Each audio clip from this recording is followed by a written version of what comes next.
Trabajamos con Laura Noroña Vinuesa. Ella es psicóloga clínica, es graduada en la Universidad Católica Santiago de Guayaquil, especializada en niños con autismo.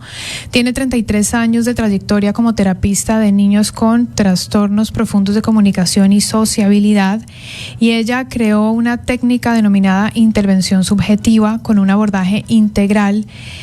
Vamos a conocer un poco más sobre ella, sobre su enfoque con los niños con autismo, también sobre esta técnica. Bienvenida, Laura. Hola, muchísimas gracias, Clara. Un gusto estar aquí y compartir lo poco que sé sobre los niños con problemas de comunicación. Laura, ¿por qué su especialización en niños con autismo? ¿De dónde surgió esta necesidad? Siempre lo he dicho, a lo largo de mi carrera, una vena clínica hizo que tenga una mirada muy investigativa y analítica sobre un tema que en los tiempos de mis inicios profesionales era casi algo poco analizado, poco trabajado. Lamentablemente, niños que estaban simplemente medicados, hospitalizados o tratados desde la farmacología nada más. Era hace 33 años, una época en la que seguramente no se hablaba con mucha propiedad sobre el autismo. ¿Qué tanta literatura había aquí? ¿Qué tantos casos se veían con un diagnóstico cierto? Bueno, la verdad, poca literatura. Se ha ido trabajando muchísimo para perfeccionar técnicas, para teorizar, para crear un enfoque en la comunidad, no solamente en el mundo terapéutico.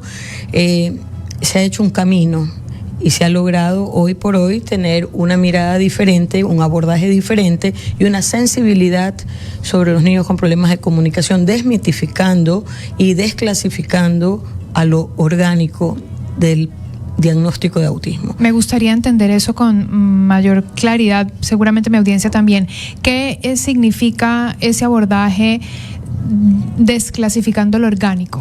Porque usualmente eran niños que estaban con fármacos, estaban en hospitales, estaba la unidad de autismo en el hospital psiquiátrico Lorenzo Ponce, era el único lugar que podía tener ese espacio para poder trabajar con los niños con problemas de comunicación, y obviamente con el pasar del tiempo se dio otro espacio que fue una escuela inclusiva que se fundó con un área de recursos que le dio otra mirada a los niños con problemas de comunicación. Entonces digamos que estas dos vertientes, la una organicista, que no había el examen o la verdadera causa, no se la conocía, pero sin embargo era un tratamiento muy organicista, muy psiquiátrico, y ya te digo, en esta institución, y la otra mirada que se fue construyendo, que era la mirada de hacer un análisis un poco más transgeneracional, hacer un análisis un poco más profundo de la sintomatología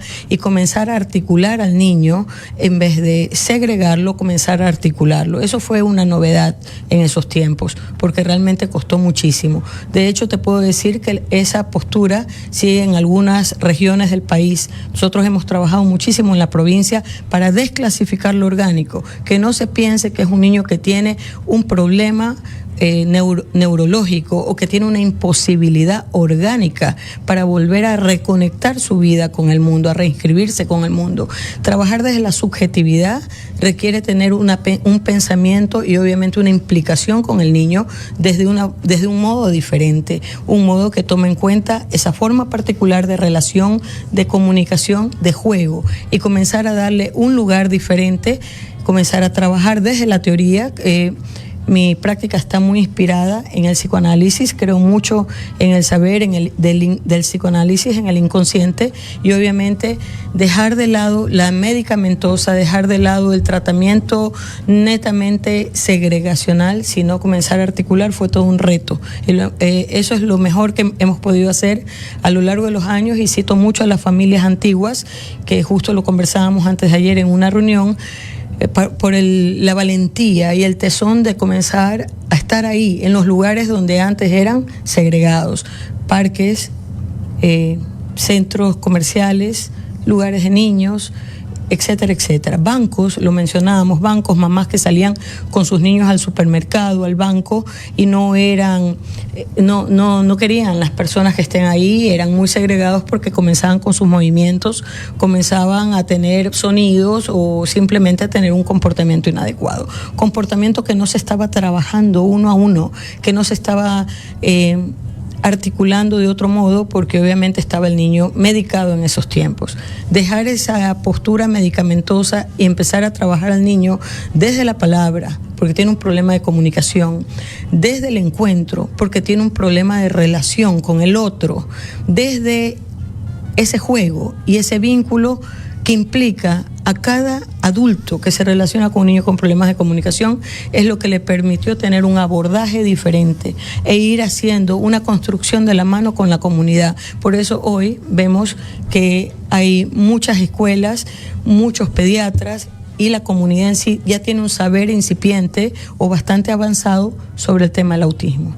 Estamos hablando entonces de un enfoque subjetivo de la inclusión y el apoyo social, emocional, de uno a uno, como usted lo describió, que es esta intervención subjetiva en el autismo. Exacto. ¿Correcto? Exacto. Esta intervención subjetiva se ha aplicado en la Escuela de Tutores Belén Terán, que es el espacio formativo que usted fundó, ¿correcto? Sí, ¿Qué pasa ahí? ¿Qué pasa ahí? Que desde hace algunos años, pienso yo, o si mal no recuerdo, son 29 años, se comenzó a compartir una mirada diferente sobre el autismo. Porque si tú eres profesional en este tema y vas descubriendo que el niño comienza a mirar, que el niño comienza a tejer un lazo contigo, tienes que prestarle la fórmula a otros profesionales. Pero había un desconocimiento. Y comenzar a formar profesionales era desde el deseo de cada adulto profesional. Entonces se comenzó a trabajar teórica y prácticamente desde un espacio para que puedan sumarse otros profesionales que estaban en el campo conociendo a estos niños y comenzar a ver, a tener una mirada diferente sobre ellos, a dejar de lado un poco esa mirada solamente orgánica y tener una mirada y darle un lugar a ese encuentro diferente, a ese sonido particular, a esa mirada, a ese juego, a ese lazo que de alguna u otra forma teje el niño desde su lugar muy particular. La Escuela de Tutores Belén Terán es un espacio formativo al cual iban y siguen asistiendo muchos universitarios de Guayaquil o personas ya graduadas en temas afines a niños para comenzar a teorizar y a aprender este nuevo abordaje que se daba en ese tiempo. Ok, ¿cómo ha sido entonces el proceso de estos niños que han tenido problemas de comunicación y de socialización por el autismo bajo esta intervención subjetiva? ¿Cuáles han sido los cambios? ¿Cómo es el proceso? ¿Qué tanto tiempo dura? Tal vez, ¿qué resultados han visto ustedes? Claro, pues tenemos que hablar en base a la evidencia científica y hay un resultado. El resultado es que vuelven a reintegrarse. El resultado es que la intervención temprana, si tú trabajas con un niño desde muy temprana edad, vas a lograr modificar esa sintomatología, vas a lograr esa reinscripción total en el mundo. Trabajas con el niño, trabajas con los padres, trabajas con la escuela y para nosotros es muy importante siempre dar charlas a la comunidad. Entonces es todo un otro que acompaña, un otro social muy grande. Hoy vemos el resultado, muchos niños dados de alta a temprana edad. Bueno, en mi caso yo tengo muchos exalumnos de todas las edades dados de alta y que están funcionando en el mundo, que no están segregados, que están totalmente implicados en el mundo. Se sigue trabajando muchísimo para que haya mayores aperturas en todos los campos, ¿no? El campo universitario se ha sumado a este reto.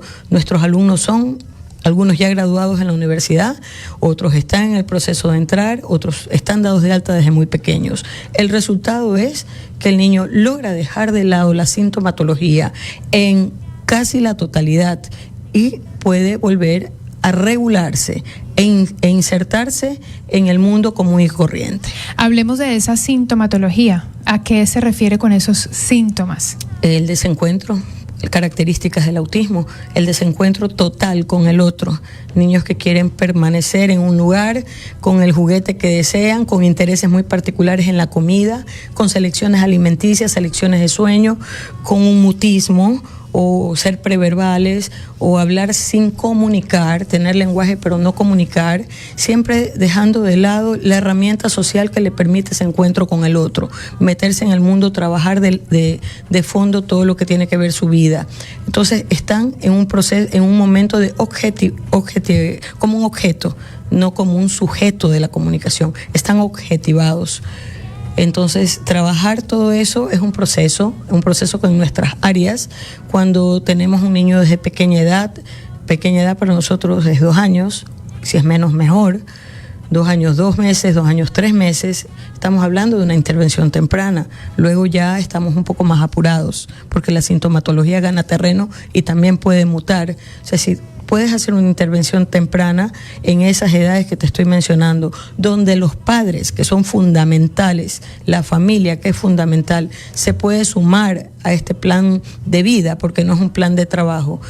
Y también la escuela en donde está el niño, realmente vamos a lograr dejar de lado este estar desarticulado de la vida, este niño que tiene una sintomatología que lo separa de su funcionamiento y de su felicidad como niño que está en el mundo, ¿no? Entonces comenzamos a entrar en una dinámica que le permite estar en una escuela ya sin una tutora, que le permite estar en su casa ya más ambientado con su familia, sus hermanos, toda su familia, y que va logrando así subir nivel en todas las áreas que son importantísimas para un ser humano, y sobre todo las 2 áreas que han estado carenciadas desde el principio: comunicación y sociabilidad, que nos hace humanos, la palabra y el encuentro.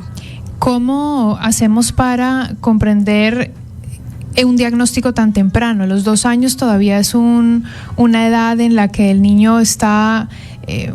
son procesos distintos, cada niño tiene un proceso distinto, aprendió a hablar tal vez uno al año, otro al año y medio, otro a los 2. Entonces, ¿cómo una madre o un padre de familia pueden decir, bueno, noto que tiene 2 años, pero algo tal vez no está en el proceso natural? O a lo mejor uno dice, cada uno tiene su tiempo, entonces de pronto él es uno de ellos. ¿Cómo diferenciarlo y cómo hacer un diagnóstico correcto? Exacto. Bueno, usualmente no es un solo síntoma. Entonces tienes niños que usan mucho el cuerpo para comunicar, usan la punta del pie para caminar, el aleteo, el movimiento con la cabeza, las crisis o pataletas más conocidas cuando se lo pone frente a un estímulo absolutamente común, como puede ser estar sentadito en su mesita para comer, el rechazo a ciertos alimentos, trastornos de sueños en la madrugada. No hay la posibilidad de conectar ni visualmente ni auditivamente. Cuando los padres se dan cuenta de esto, comienzan a darse cuenta, en primer lugar, que no son niños con problemas de audición, no son niños que tienen algo de sordera, como se lo conoce, porque realmente ellos pueden escuchar sonidos que le son placenteros, algún juguete, alguna serie de televisión o algún sonido de caramelo, papel, envoltura de caramelo, chocolate a distancia, van corriendo. Pero si tú lo llamas por su nombre, usualmente no recogen. Y si das una consigna, por básica que sea, no la cumplen. Entonces esa diferencia comienza a darse, comienza a verse, y realmente los padres se dan cuenta y comienzan a buscar. Hay niños que hablan, en el campo del autismo hay niños que hablan, están los Asperger, ya hay niños que son múticos, 0 lenguaje, acompañados a veces de una sintomatología absolutamente corpórea, y hay niños que son preverbales, entonces tienen funcionamiento, tienen algo de inclusión, pueden ir a la escuela, a ratos pueden asirse bastante bien a la escuela, a ratos no, esas particularidades se van leyendo, pero hay algo muy puntual, que es que así hable, no hay comunicación. No tienen una ida y vuelta de la palabra, no hay ese encuentro, porque se está cortando con el encuentro, todo el tiempo se está trabajando para el desencuentro.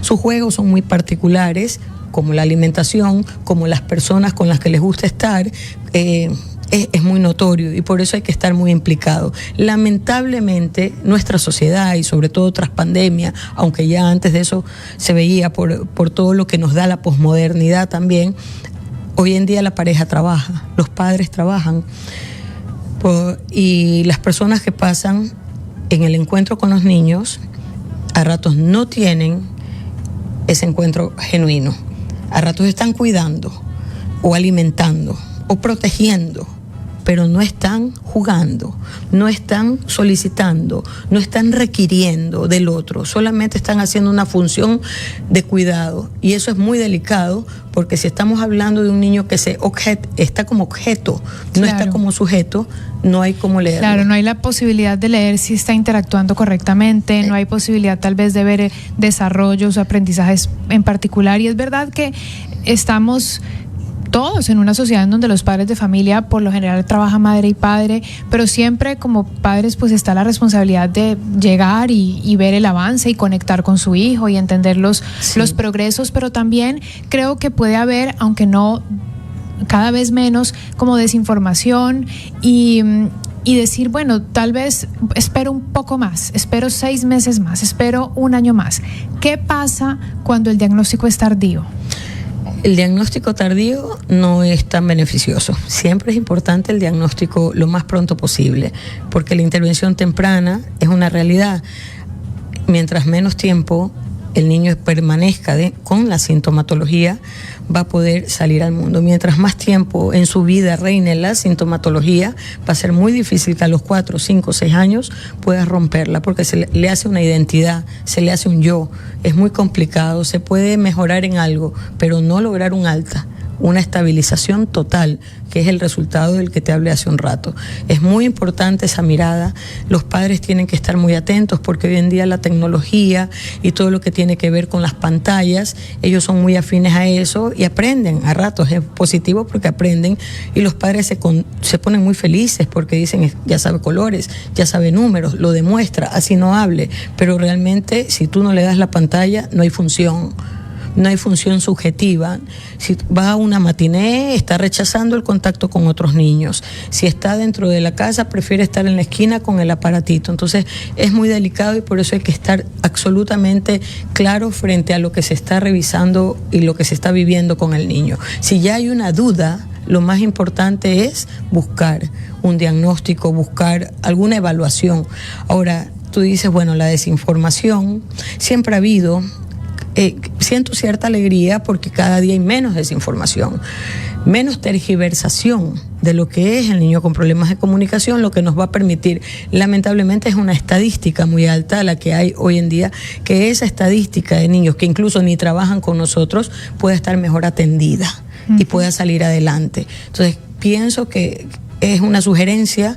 Hace 1 mes y medio me visitó una mamá de una niña con problemas de comunicación que hoy por hoy está en la asamblea, no es mi alumna, es de la península de Santa Elena, y me decía que están creando un proyecto, y yo con esto te contesto la pregunta. Todo proyecto, más allá de que vayan a hacer casas a hogares y escuelas integracionistas y todo lo demás, tiene que ver con la cultura en la sociedad, porque cuando damos de alta, un niño no se queda en la casa o en un taller protegido, damos de alta y el niño va a hacer una función social, como todo ciudadano ecuatoriano, como todo ciudadano del mundo, y eso es lo que estamos buscando. Entonces la teoría y las charlas comunitarias son para nosotros privilegio cuando nos invitan, como hoy día, porque podemos contar un poco más, o cuando nos han invitado a diferentes lugares, incluso alcaldías, a dar charlas en provincias o en escuelas o a los pediatras, porque damos cuenta de que hay algo más allá del cuerpo.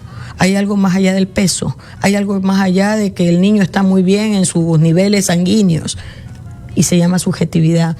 Y esa subjetividad, que es importantísima, que es la que nos permite estar presentes y hacer una función en un mundo común y corriente, es la que está perdida en el niño con problemas de comunicación. Necesitamos informar, necesitamos comunicar, necesitamos compartir el saber. Por eso se creó la Escuela de Tutores Belén Terán hace 29 años, y se han ido desarrollando y acoplando más teorías y fórmulas para poder mejorar este tema del abordaje de los niños con problemas de comunicación.